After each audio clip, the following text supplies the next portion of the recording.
Hey guys, welcome to Make Money Count. I'm sitting here with Marcus, who is joining us via video link. Marcus, say hi. Hi, how are you, buddy? I'm good.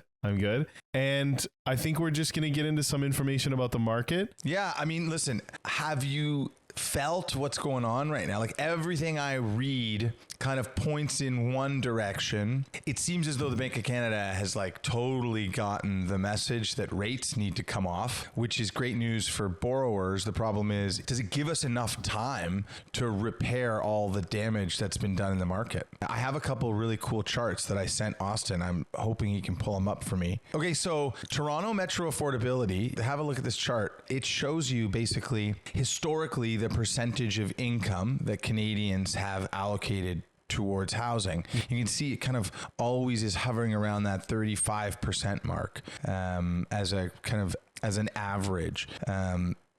And in about 2021, we took a turn in the wrong direction and affordability got really complex, got really difficult, got really challenging for a lot of Canadians. And we saw, basically where we are now, where we're, kind of 60%, 70% of income. So that's a lot. Yeah, well, what I wanted to model what does affordability look like if interest rates come off by 6 rate points, 6 cuts, so 1.5%, 625 basis point cuts, which like for sure we're going to see that. And if we saw a 10% decline in housing prices, and affordability doesn't change that much, unfortunately. Like affordability is still on a fixed rate mortgage at 60%. So it's interesting. If we believe we're going to see a normalization of pricing of housing prices in Canada, we need to see a really dramatic drop in interest rates, and that won't cut it.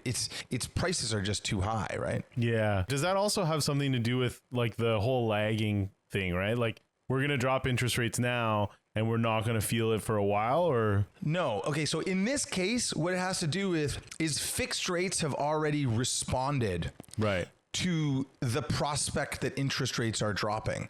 So if we're not like, we've already seen some of the impact in affordability for a house, because the expectation that we're going to see lower interest rates in the future drops fixed rates now. The expectation that the prime rate's going to drops fixed rates now. The problem is just the price of the units and the wage of the average Canadian.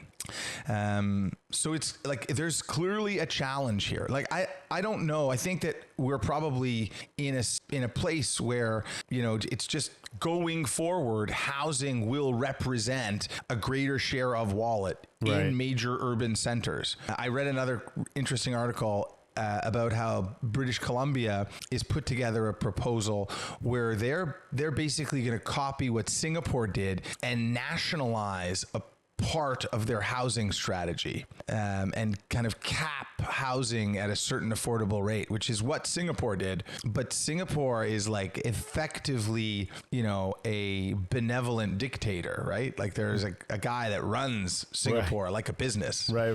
Nobody else runs it. It's just him. Okay. So I want to show you 3 more charts, actually. The biggest impact that we've seen is in new construction condominiums, right? Like, first of all, resales of condos have totally tanked. Condos are not moving. Prices have dropped significantly. And pre-construction is nowhere to be found, right? Like nobody's buying a pre-construction condo right now.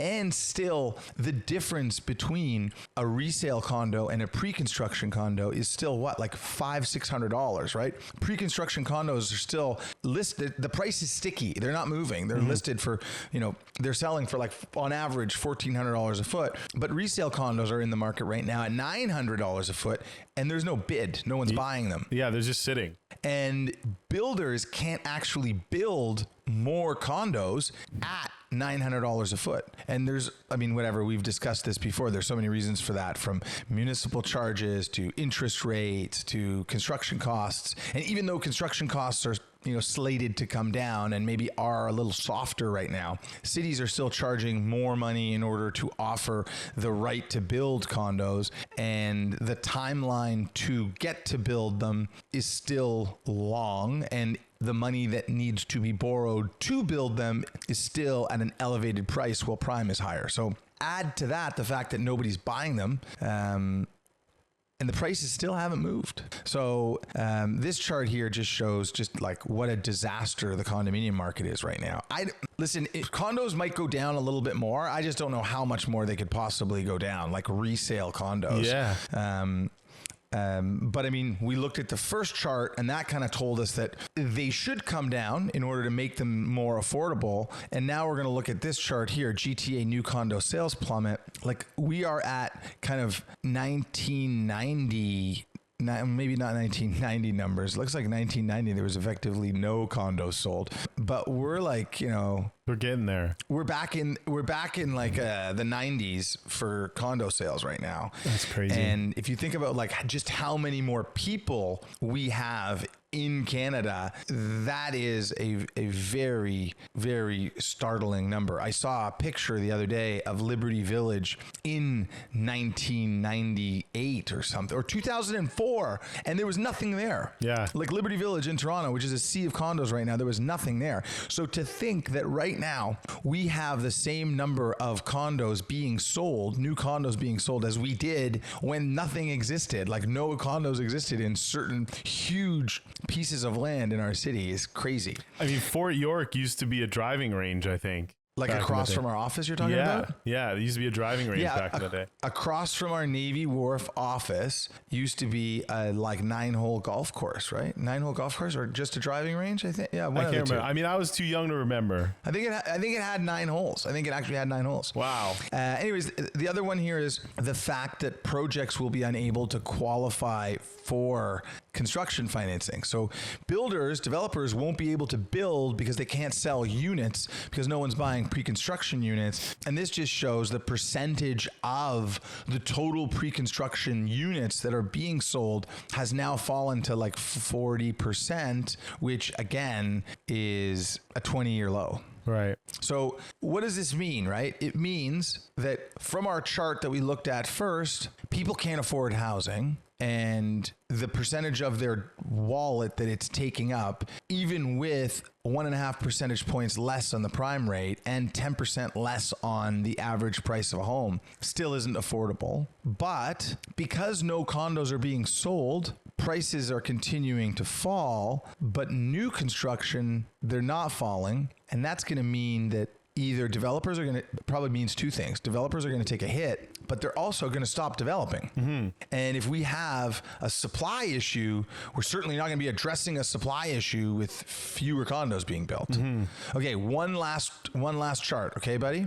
I'm in. So these are all from a CIBC economics piece. It's a really great piece. We'll post it if anybody wants to read through it. This just shows the number of investor condo units that are negatively cash flowing. So in 2023, it was at 58%. It's higher now. And 24% of them don't have any mortgage. So that surprised me. There's actually more investors with no mortgage on their condo than I thought. And it certainly does kind of make you rethink the idea. You remember when everybody was so mad that like, oh, all these Asians are coming in and buying up all of our condos and driving up all the prices of them? I think that if we want to see development happen again, we are going to need buyers coming from other countries to see these condos as a store of wealth. Yeah. In order for developers to get financing, in order for buildings to get built, in order for housing supply to come online. Because the average investor just can't deal with negative yields and falling values, right? Mm-hmm. Like that's why you're seeing this rush for the exits. I'm surprised about the 24% too. Yeah, it seems like a high number, right? Yeah. So listen, it sounds super pessimistic, right? Right. But the all-knowing Bank of Canada doesn't think that. there's this Better Dwelling article, but I mean, they said it in their monetary policy report. The Bank of Canada firmly believes that we are going to see a return to a very robust real estate market as interest rates come off. I mean, I would love that. That would be very good for us. Of course. And good for Canada. Listen, like, think about construction workers. I read somewhere that every single crane represents over 500 jobs. Oh, wow. And those cranes are coming down. They're not going back up right now. Right. And like, if we're not going to build new housing, we already have the lowest per capita housing of any G7 nation. Where is the housing going to come from to serve the massive influx of people that we've seen already? Never mind, we're going to carve it back and we're going to slow it down, but we've already seen a lot of people come in. Mm-hmm.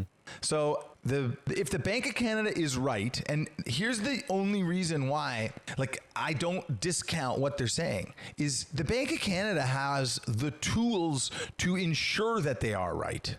Like, they can affect monetary policy to a point where it makes a lot of sense to buy real estate. And if that's what they're telling us, then maybe we shouldn't worry so much. The only reason why I do worry a little bit is because they've told us other things that haven't necessarily, they haven't necessarily been correct. Rates will be low for long. You like that one. Inflation is transitory. Yeah, exactly. We know what happened there. Anyways, I've already talked for too long, but thank you very much for watching, listening. And if you like our content, hit subscribe, and share it with people. Thank you very much. Thanks, guys.